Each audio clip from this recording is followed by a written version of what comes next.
Did Sean Payton cost the Denver Broncos a spot in the Super Bowl? What changed for Jarrett Stidham between the first quarter and the three that followed?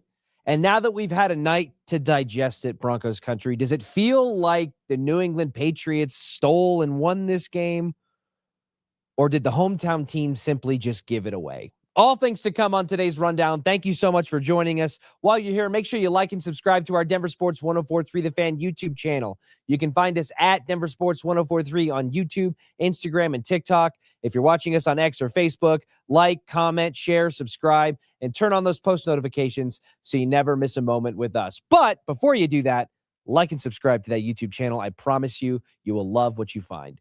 Want to welcome in our Monday guest for, I suppose, the last time in this Broncos season, NFL insider to the stars, James Palmer, who was once again in the building for the AFC Championship game, Denver and New England, just as it was 10 years ago when the Broncos were en route to Super Bowl 50. Only this time, James, it ended a little differently than the home crowd would have intended. Yeah, I saw 10 years ago standing on the field watching a disheveled Tom Brady after being hit. I believe the official number was 17, but I think that's low in that 2015 game, and coming off just beaten down. And then last night I was on a field watching Drake Maye sprint off the field as an AFC champion and headed to the Super Bowl.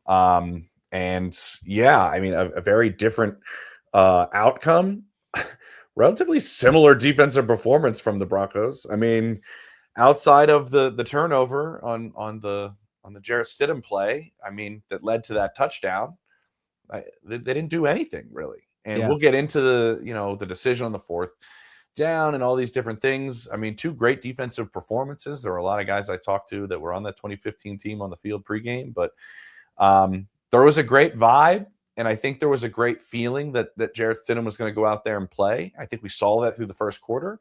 But obviously a lot of different things at play, and we'll get into it about why it changed and how it changed. And I think, being in that, I'll just say this first, being in that locker room in New England for the Patriots, there's a lot of they don't overlook Richie at all. Like, a lot has fallen our way this season. Like, this is like a destiny year in the Patriots' minds. They're not like, I know they're very confident and they should be, and they've gotten to the Super Bowl. They're not overlooking wow, a lot of things have fallen our way this year, as well as playing well. But I think a couple of them fell their way as well in that championship game. Let's focus in on Jarrett Stidham to start here, because you alluded to it, James. That first quarter, especially, what was it? Was it their second drive that they ended up driving down the field for the touchdown? So yeah, they go 3 and out, and then they come back, and on that second drive, James, Jarrett Stidham connects with Marvin Mims for a 52-yard reception. It was one of, if not the longest plays by air yards in the Broncos' entire 2025 season. And he connects 2 plays later with Courtland Sutton in the back right corner of the end zone. Third play, in the back right corner of the end zone.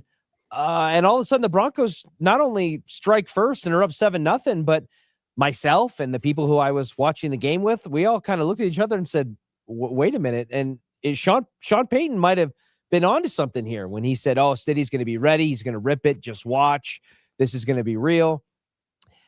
And then it just faded away, James, relatively quickly. And the weather certainly turned for the worse as well. Yeah. What changed for Jarrett Stidham and that offense coming off of the touchdown drive in the first quarter that had many in Broncos country seeing stars and kind of thinking, okay, might need to start checking some airfare to Santa Clara. And now, 3 quarters later, looking the way that it looked with no additional points on the board.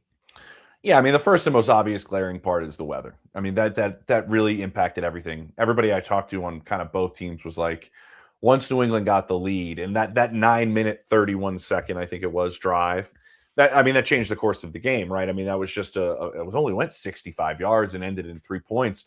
But during that drive is when there was another game after that drive, which is where the weather was just completely different than it was in the first part. And that drive just kind of to me, was like a massive turning point for the Patriots' confidence and how the game was going to be played after that drive. Like New England and everybody I talked to was like, they weren't hiding this, Richie. It was like, they are running the ball to get out of the building.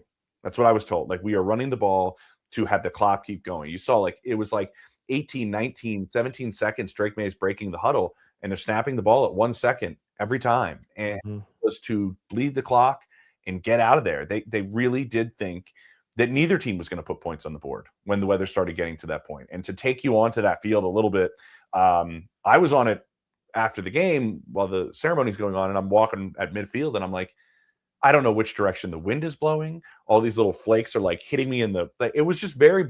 I could tell only like 1.5 inches of snow out there, but not a ton.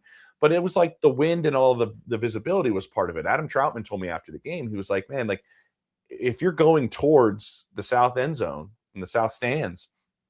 It's like I was running a route. I couldn't see what coverage they were in. I couldn't see anything on the field in terms of markers or what guys use a lot in their routes. I couldn't see anything. So like a lot of stuff we wanted to run and we ran all week was just unusable. And I think Sean said that too after the game, right? Like there's just stuff we were just never going to run. And so that's obviously one part of it. The other part is I always thought Stidham would play well. I think you and I talked about it, but I always thought there'd be like a mistake or two. And what usually happens when somebody hasn't played, and what was it, 749 days, and 141 other people in the NFL had thrown a pass since Jarrett Stidham last threw a pass. I think like 11 punters had thrown a pass since Jarrett Stidham had last thrown a pass. Is that you're going to play well early. I think you're going to play with confidence, and Jarrett has it. And I think what oftentimes happens when you haven't played in long stretches and you are a backup is you're a little more confident. And then maybe you play a little bit outside of what you are used to doing, right? Maybe you try to make a little something more happen that you wouldn't because you're like, hey, I'm feeling a little bit here. And I think that's part of the turnover, and it's a bad turnover. I always thought he'd make 1 or 2 bad mistakes. I kept telling everybody on the field, Richie, like, I could see him throwing for 300 yards or 260 yards, but have 2 picks or something like that. Like, there was always going to be a mistake or two that I just thought would happen just because that's just the history of backups playing in big stages. And so, I mean, I also think the third part, I know I've gone on here for this question a little bit, but is you're playing a team that adjusts very well on both sides of the ball. And granted, their offense was not doing anything. Their defense wasn't, really getting a whole lot of penetration. They did. They made adjustments defensively. They started making, they started getting a lot of pressure from the interior defensively, and they adjust and change. And they wanted to come out and see the way Denver was going to play. And to my understanding, then said, all right, now we'll start adjusting. And you saw New England do that. So when you're looking at Jarrett Stidham's overall evaluation, James, because this has been a point of contention and certainly a point of conversation in the morning after the Broncos game, what would your overall assessment of Jarrett Stidham's play be, comparing and contrasting it to what we were hearing during the week, the level of confidence from the coaching staff, from the teammates, and what we saw on that first drive compared to how things ended? How would you evaluate what we saw from Jarrett Stidham against the Patriots? I don't think he's the reason they lost the game. I don't think that's the case. I know the turnover is huge, and it led to the only touchdown that New England had. But again, I think the second half they couldn't play to his strengths, which are being aggressive, throwing the football, and that was the plan, to my understanding, that they were going to take shots and they were going to. You saw from the Mims play, like they were going to be aggressive downfield. They just couldn't do that, and I think what we saw was what we were missing most in Bo Nix not being on the field and watching that Denver Broncos team. Like, I'm watching Bo in a scooter go to the elevator while I'm waiting for the elevator, and he's just shaking his head and his foot's up there in the cast, and I'm sitting there myself going, those feet right there in the fourth quarter could have been the difference of this game. And you know what? There were a lot of guys in that Broncos locker room I talked to, and they didn't slight Stiddy at all. I didn't hear a bad word about him in there. It was just, what is Bo known for? Fourth quarter magic, a great athlete. When you're in an environment like that, and I had somebody tell me this in the building, and it kind of stuck with me. Think about what that second half was like, and the way the weather was, and the way the confusion was on plays, and the way plays were broken. Like you saw Montre Stevenson just fall down before a ball snapped.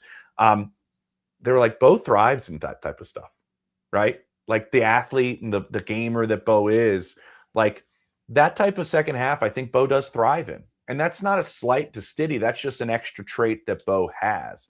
So that kind of answers the question a little bit of just like what they needed was that Bo stuff, considering the environment and the situation and everything in the fourth quarter. And Stidham just doesn't bring that element. And I think that's the part that was missing. It's all I could think about, James, watching Drake Maye sneak out for 16 yards on a 3rd and 15 or 11 yards here or 8 yards there was everything. I kept telling myself, everything I'm watching Drake Maye do, Bo Nix would have been doing for the Broncos. And it would have been a massive equalizer in the momentum of that game, because I just felt like toward the end, New England defensively was just able to tee up on, hey, if we put some pressure in this guy's face, he's not going to have the times with the conditions and everything that's at play to go through his progressions and move the ball down the field. And that's what happened. The same thing. Yeah. Like Drake couldn't do it either. It was the off script stuff, right, for Drake that helped him a little bit. Yep. If Jarrett Stidham is not the reason, according to you, James, that the Broncos lost the game, it feels natural to bring up the next point of contention that has been all over the Twitter sphere and the sports talk TV shows this morning, which is Sean Payton's decision early in the second quarter, up 7-0 on a 4th and 1 from inside the 15-yard line to kick a field goal to go up 10-0, or to be aggressive and move the ball forward and try to get a first down.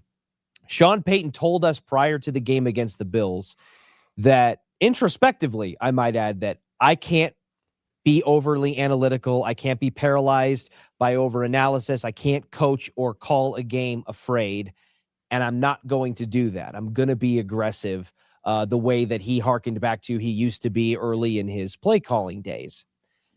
And we certainly got a dose of that against the Bills. I think that's a main reason why they ended up winning. But also, I think that was the energy that was channeled in that moment. Analytics aside, when you've got that down and distance situation with a backup quarterback up 7-0, an opportunity to go up 2 scores, but he elects to go for it. And then the play call certainly did not go the way that they thought. What was your overall reaction to 2 separate things here? The decision to go for it on 4th and 1 with that down and distance, but also the play call that came after it, and maybe how that changed things positively or negatively in hindsight. Yeah. So I think this is who Sean is. And I think oftentimes we are over evaluating these things and not looking at the context, going like, this is who the coach is. This is who he is. So let's put that in there. I would say everybody I talked to in that Broncos locker room, nobody disagreed with going for it. Not a single player I spoke to, on and off the record. Just, hey, would you have gone? Yep. Totally right call. Were there some people that disagreed with the play call? Yes, player-wise. But none of them disagreed with going for it. And I think the reason is this. A, that's how Sean is. B, you've outgained the Patriots at that time, 125-12. You've moved the ball really, really well. They've had 1 first down. You've possessed the ball, like more than double what they have so far. I think there's a couple things at play there going, we have them on their heels. Let's try to capitalize for 2 reasons. One, that may not happen for an entire 60 minutes before they get to do and make the adjustments that I mentioned earlier. So let's capitalize now. Is Stiddy going to keep playing like this for 60 minutes? He is kind of known by some people as a streaky player. And let's strike while the iron's hot and get this lead with the way our defense is playing. If it's 14, that's a really, really good place for us to be. Nobody knew, I don't think. I know they look at these things, and I know you have guys in your organization that are looking at the weather, but I don't think anybody predicted the second half was going to be like that. So I don't think there's a problem with him going for it. I do think there's an analysis we can make, Richie, about the NFL as a whole, and this just not taking points, the common sense nature of points. We've been very aggressive as a league over the last whatever it is. Now, analytics plays obviously a huge part of that. I think your personnel plays another part. I don't think the play call, to my understanding, it's a very, very popular play call with Sean Payton, a very successful play call with Sean Payton. There's a lot of gaming going on between personnel and changes in the timeout and, what look you wanted to get. And then they end up coming out in an even front. And you're like, well, we could have just sneaked it. A lot of people in that locker room told me, like, we should have just sneaked the ball. This is a roundabout way of me just saying I'm fine with him going for it. I am, because of everything I listed. I just think you thought you were probably going to have limited cracks at the end zone with your backup quarterback, so you make the most of them. No, I think that that's fair, and I think that, you know, hindsight being 2020 makes things easier to look back on and evaluate differently. So James, I suppose then if I were to pose to you to kick off our poll question of the week, which is, did not kicking the field goal in that down and distance situation ultimately cost the Denver Broncos a spot in the Super Bowl? If you had to assign and attribute one specific thing from that game, would that be it? Yes or no? I mean, I'd say no. I mean, there's so much more game to be played. There's so many more decisions to be made. You line up on a field goal almost a yard closer than you should have, in terms of where your holder is. Yeah. That's a mistake you just cannot make.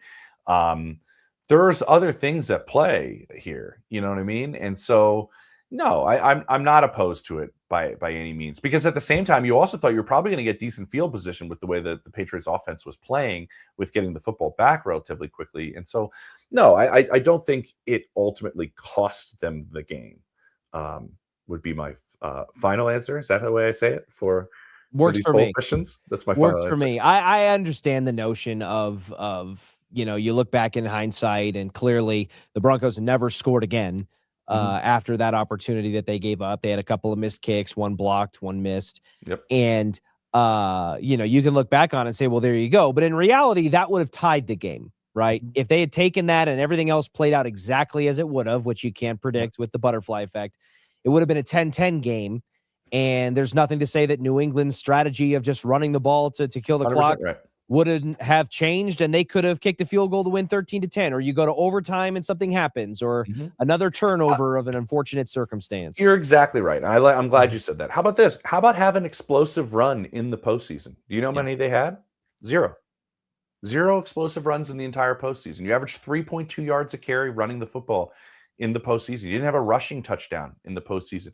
You know, I was thinking about this, like if you had, I kept picturing, because I'm looking in the press box down at the field, and I'm picturing a CJ Anderson run, right? Like we saw in the snow against the Patriots in 2015 during the regular season. And so, like, yeah, there's a lot at play there. I mean, I would have loved to see them find a way to get some explosive plays through the run game, even in those conditions. It was difficult, but yeah, there's a lot of different things that could have happened, and I like the way you so wonderfully put it, Richie. I appreciate that. Yeah, my vote ultimately would be no. We have a ton of comments flooding in, so I want to hit the turn presented by the Birdie Bar. Yeah, Birdie Bar. Louisville's premier outdoor golf bar and entertainment venue with their miniature golf setup and heated patio. They have the perfect cure for your winter blues. And I got to be honest, I've done that read a lot, and the weather's been very cooperative and temperate. Now it feels like a good time to have that heated patio. I'm ready for the heated patio. Walking into work this morning, I was like, you know what? The heated patio at the Birdie Bar sounds a lot better today than some of the previous days. I'm excited to go. Yeah. I haven't been. Yeah, me neither. We got to get it on the calendar. But yeah, James, I want to get to a ton of the comments here as they're rolling in, because I know that this is obviously a very reactive and emotional consolation Monday here for the Broncos. And it does kind of weigh back and forth with the notion of how to feel about this season in hindsight, right? Because on one hand, you say, hey, the Denver Broncos in year two with Bo Nix and Sean Payton won 14 games, tied for the best record in the American Football Conference and the NFL, and made it to the AFC title game. But then on the other hand, they were one game away from a Super Bowl, and even without Bo Nix, because of the tragic ankle injury, they were within striking distance of winning that game and making a trip to Santa Clara, where you never know what could happen. So it feels very kind of back and forth about how you should feel about this game. Here it is. Why wasn't there a measurement on Maye's quarterback sneak on the 4th and 1? That is a good one, James, because when you looked at that aerial view, it sure did feel like he was short and forward progress had been stopped before he leaked back to the left side and ultimately crossed that threshold. Yeah, that was a tough one, right? It reminded me of a little bit of Josh Allen in the tush Yeah. push last year in some poor weather against Kansas City. And they went to the virtual measurement, and oftentimes they've just said, okay, when the virtual measurement says it's good and it was ruled a first down on the field, it was kind of, the discussion I was having with people in press row was like, well, now he's got to preserve his timeout. Like if he loses you know what I mean? Like, so I just think once it was ruled when it was ruled a first down on the field, and then they went to the virtual measurement, I'm like, you're sunk. Like that's the way the league has gone this entire year. Yeah. No, I think that is, again, and we had this same thing for the Jaquan McMillan reception interception against the Bills. Was it just depended on the angle that you chose to put the most stake in? Because from a lot of angles, except for one or two, that looked like it could have been easily ruled a catch by the Bills. And so I think until I saw that aerial angle, which you could see Sean Payton on the sideline screaming, like, go to the sky cam, go to the aerial view, because he knew, and didn't end up going in their favor. Okay, I had a feeling some of this was coming. Fire Sean Payton for that dumb decision. Is this Sean Payton or George Payton? Well, it looks like it's spelled George Payton, but I would Okay. assume the dumb decision was in reference to not kicking the field goal, which I believe, as tight as George and Sean are, I don't believe that George Payton was a big proponent of the go for it or not on fourth down there. Yeah. That's listen, I get it. It was, again, hindsight being 2020. You look at it differently, and there are people saying, we've got people here at our own station who are saying Sean Payton ultimately did cost them that game. The answer to the poll question: his coaching mismanagement cost them a trip, and therefore XYZ, and you get as hyperbolic as you want. But Sean Payton's also the reason why they're in that position in that critical moment in the first place. Thank you. Here's the deal. You can be upset with Sean Payton and the decision to be aggressive there. And everything that I listed in favor of going it, I could probably, if you asked me to do it, make a list of why you shouldn't probably go for it there. But you're not in the game in the first place without Sean Payton. Correct. It's non-existent. You don't have Bo Nix. You don't have the 14-win season. Look at all of the coaches. Winning culture that you created very quickly with a bunch of guys, frankly, have never won 100% at all. And they 100%. truly believe that they can. And that's a big reason. You want to talk about the way these things happen? It's exactly the same thing Mike Vrabel has done in 1 year. Sean's done it in 3. Like there's no reason that group in New England right now should believe that they're like the caliber team that they are. Like when I talk to like these guys, Milton Williams, other guys, and he came from Philly where that was as talented as you can be. And you look at that roster, give me somebody outside of New England that can name like 3 guys on that defense.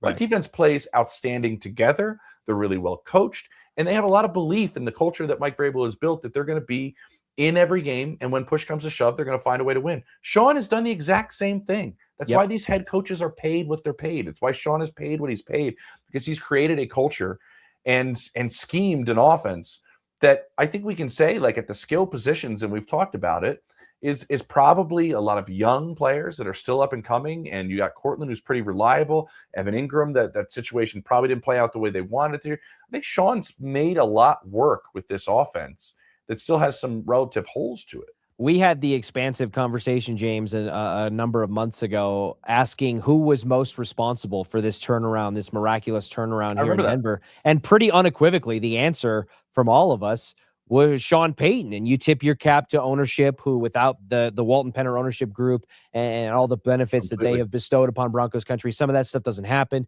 George Payton's front office work, yes. Bo Nix looking like the next franchise quarterback for the Broncos, all of it. But Sean Payton's at the center of all of it. He's the nucleus. And then didn't you and I say that? Like his tentacles touch every aspect that we're mentioning in this organization, from keeping George and the relationship with George and the relationship to ownership and what these players need from that group. And then the quarterback, like Sean touches all of it. I like this one with the bro. Yeah, I was going to say, here we go from Ronald. 31 pass attempts in those conditions was insane. The Patriots didn't earn it. If Denver allowed them to take advantage of the miscues, Denver's defense was outstanding, bro. Well, they were outstanding. Defense was awesome. That is a good. They were. That was the defense for the Broncos played absolutely well enough to win that game. And you pointed out, outside of the turnover that was generated by the offense, giving New England that field position, Drake Maye and company couldn't do anything against him. As good as Ramondre Stevenson had run during the regular season, Travion Henderson was a non-factor for big portions of that game. And Drake Maye in the first half looked rattled. He looked confused. There were so many times where I was sitting there watching Drake Maye going like, why isn't he throwing the ball away? Clearly nothing's going on. And he just held it, and took a sack. What do you make of the run pass split there for the Broncos, factoring in, one, the weather, two, the fact that the Broncos have struggled to run the ball all season long, and three, I think their head coach is not wired to be a guy that says, hey, we're bad at this, we're not doing it, I'm just going to keep banging my head against a wall, I'm going to try to move to a path of lesser resistance through the air. That, what you just described, Richie, is one of the most common themes with play callers in the NFL for the last forever, right?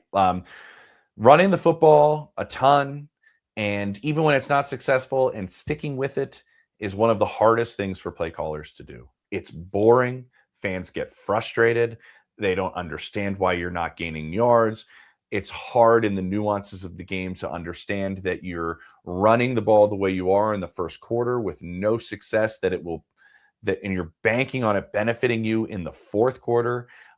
You're seeing this with a number of teams. Like Seattle's probably the best example, and they're in the Super Bowl, to where Clint Kubiak continuously ran the football this whole season, and there were long stretches they were not very good at it, and they never stopped running the football. Everybody always has had this saying around the NFL, Richie, where it's like, there's no glory in being a play caller that runs the football. Nobody's going to call you the smartest guy in the room or one of the smartest play callers around if you just run the football.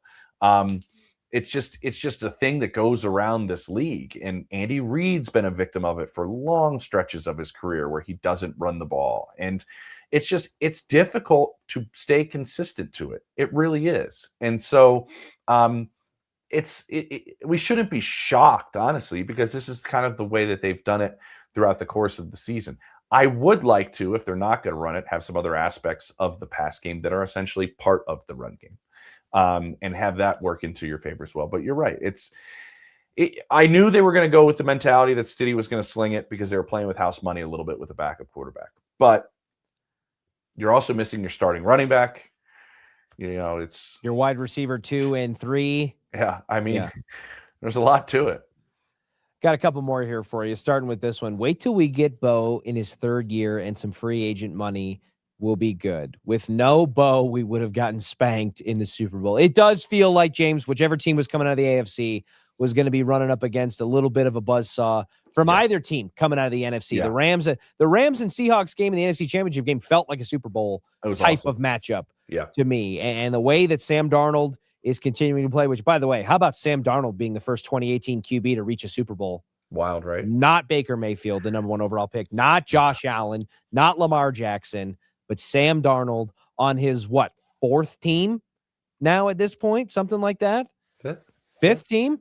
Jets, Panthers, Vikings, Niners. Niners, Seahawks. There you go, fifth. Yeah. So anyways, that aside, and there's plenty of time to talk about the upcoming Super Bowl matchup, but specifically with this comment here, it strikes a question that we've talked about internally and that I think has been floated around there a little bit. And it goes back to the idea of the missed opportunity, right? Obviously, the Broncos were on the doorstep of a Super Bowl, but Bo Nix was injured. Maybe with Jarrett Stidham, if they do advance to Santa Clara, the Seahawks are 6.5-point favorites, and it probably plays out similarly, whatever.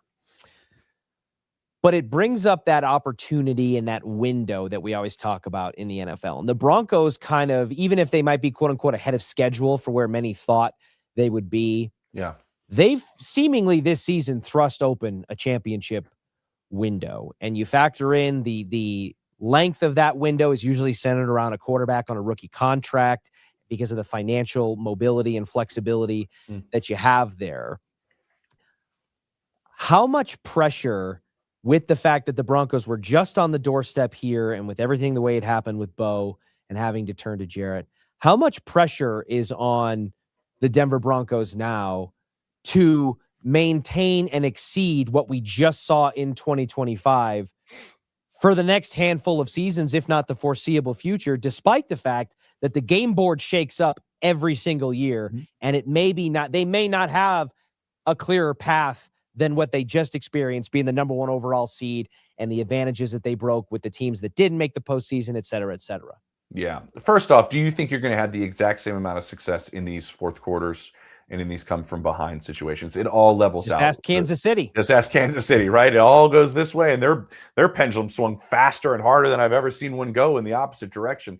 And so, yeah, a lot I think fell Denver's way. I think even more actually fell New England's way this year. But with that said, this is a good roster that has a quarterback in place that is entering year 3, which if you ask anybody that's close to Sean Payton will tell you that year 3 is when you take ownership of this offense and you take full ownership of how it operates. And so I'm excited. There's been a lot of excitement in that building. Just nobody was overlooking 2025, but in conversation, people were being like, next season, like year 3, Bo should be another big jump. A lot of people talk about the sophomore slump. Not enough people talk about like usually year 2 to year 3 is like an adverse type of junior jump. Yeah, junior jump. Oh, you should coin that. Like that. Come on, right? Yeah, your junior jump.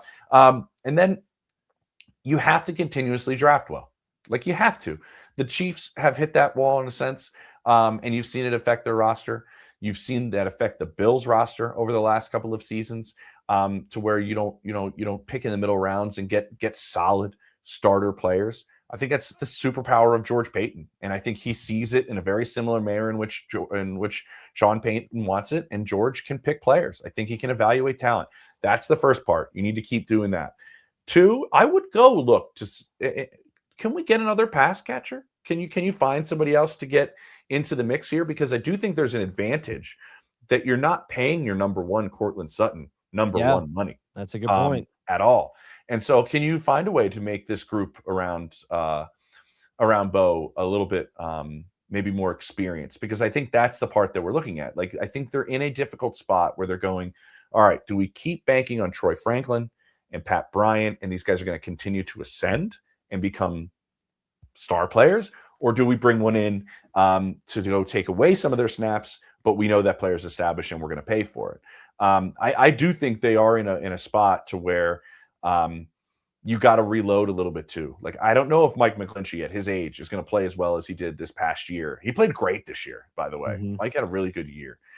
Garrett's gotten a little bit older, but he's under contract, and so I think you got to find a way to continue to make sure you don't run it back with the same group. But the draft is equally as important in that, in my opinion, in the way that these things are built. When Kansas City extended their run, it wasn't from the free agents that they brought in. It was from the guys that they drafted that changed it. So I think if you want to extend your championship window, drafting is a huge part of it, and then strategically playing the free agent game. All right, let's get to one more here from Ronald.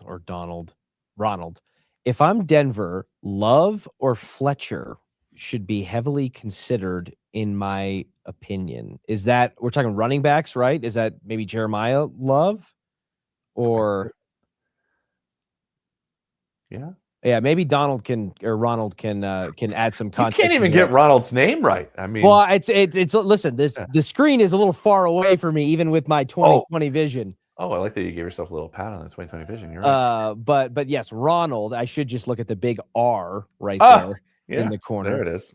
For clues. But okay. So what I'm assuming there is we're talking about acquisitions in the offseason. Yes. Ronald says yes. Jeremiah Love. Yeah. So RJ Harvey, with his sample size that he was given, because again, this touches on some things that I think are going to be very prevalent conversations in the coming months. J.K. Dobbins looked like every bit of what we thought J.K. Dobbins would look like when healthy, but unfortunately, like every other stop along his NFL career this far, he didn't make it throughout the full season. And so when things had to forcibly be turned to R.J. Harvey to be that lead back and not the complementary piece, the Robin to the Batman, I think it changed the expectation, the evaluation for a player like him. And it does feel, James, like running back is still firmly in the area of needs an upgrade via the draft, maybe even again high in the draft in this upcoming offseason. Would you agree?